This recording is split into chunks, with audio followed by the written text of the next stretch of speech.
And the Bombers win 4 in a row for the first time since late 2019.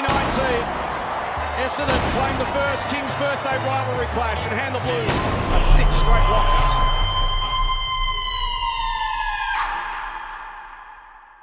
That one was awful for the supporters. What now? What now? I reckon I'm going to go home and have a bit of a cry. There just seems to be no end in sight to this car crash of a season. Carlton, shit inside 50s, shit and everything. The damn wall has busted and there's nowhere to hide. Disgraceful. You know what's worse?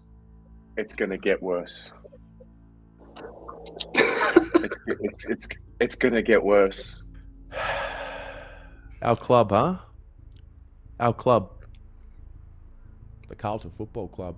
The great unknown. The vibe around the ground was toxic. You could feel the anguish. You could feel the despair. You could feel the anger.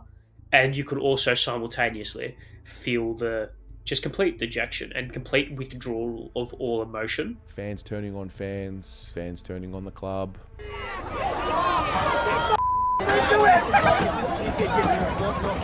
Scarves thrown onto the ground. Memberships thrown onto the floor. Players turning on fans. Everyone turning on each other. That was devastating, mate, as a supporter, honestly. And after that game, I said I was done. The way they were booed off the ground last night was... You're a disgrace! A fucking disgrace! All of you! a telling sign. Loss. Sack him. Sacking the coach right now isn't the answer either. Like, I think that's the last thing Carlton need is to sack another coach. What if you know, and I'm not saying this is the case, but what if you know he's not the right person? And you're just left wondering, what happened? Cripps. The skipper. Strip him. Of the captaincy? Strip him. Strip him of the captaincy. What happened to the team? I went to the toilet at the start of the third quarter. I came back out, checked the scoreboard. How bad could it be? We were down by 40 points. We were losing by 2 at halftime. What happened to the boys? And I'm sorry to say, but if it means leaders traded to other teams for draft picks, you bloody do it, because I've had a gutful tonight. What happened to our club? What is our club? I don't know, bro. It's just, it's fucked. When you start to think of all the negatives and how much work it's going to take, you start to go, I don't know if I can do this again. Can I do another complete rebuild where we're gutting the list again, we're getting a new coach? And football's supposed to be the outlet, but when you're seeing your team get smashed and there's expectations and the media's piling on and opposition fans are piling on and you're putting yourself out there as a content creator, it all became too much. I'm going to be honest. After Essendon, I had like a 2-hour phone call, existential crisis, called Pommy, and really questioned, why am I doing this channel? Why I put so much effort into watching these guys, why so many of my emotions are tied up in a football club, why I bother doing the podcast. Was it all worth it? I remember calling Dan as he was walking back to the car, and he was borderline in tears on Punt Road going, what are we doing? Like, this is just a waste of time. It was just like, guys, like, seriously, like, this is ridiculous how poorly you are all playing. There was not one thing you could look at coming out of that game and say, well, at least that's a positive. And that was devastating. Absolutely devastating. It's the same thing.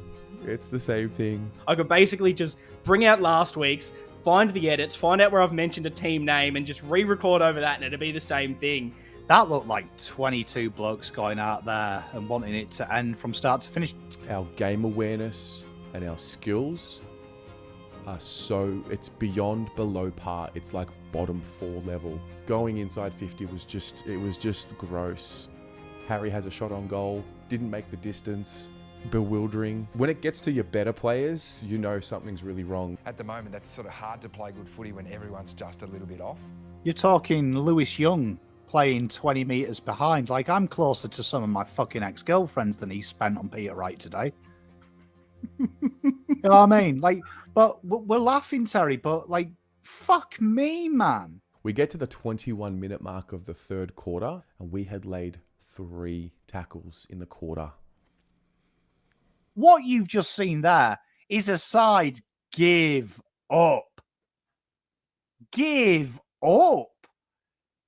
Like, and it's infectious, Terry. Then it just gets you wondering, what's the deeper issue? What's the deeper underlying issue? Yeah.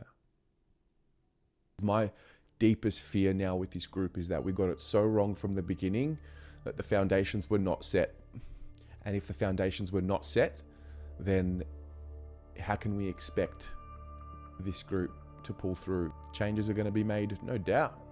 Have to be. And I'm talking biblical change.